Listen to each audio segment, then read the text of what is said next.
പാട്.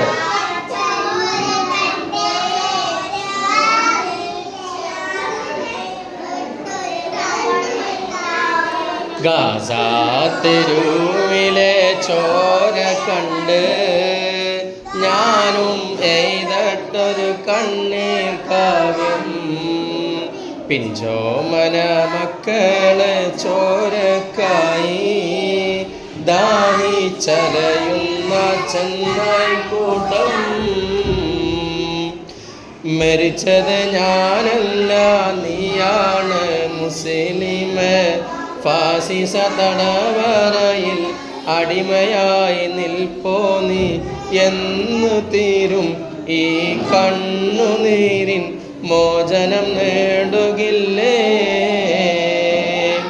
ഫലസ്തീൻ ചിരി എന്നത് കാണാക്കിനാവല്ല, അറബി പൊൻവിരിയുന്ന കാലം വരുന്നുണ്ട് അല്ലേ? എല്ലാവരും ആ പാട്ട് നാളെ പഠിച്ചു വരുമോ? ഉസ്താദിന് പാടാനൊന്നും അറിയില്ലേ, ഉസ്താദിന് രീതിയൊന്നും ഇല്ലേ. അപ്പൊ നിങ്ങൾ എന്ത് ചെയ്യണോ? നിങ്ങൾ എന്ത് ചെയ്യണം? നാളെ വരുമ്പോ നല്ല മക്കളായിട്ട് ആ പാട്ട് പഠിച്ചു വരണം. ഓക്കെ, ഇൻഷാ അല്ലാഹു തആല.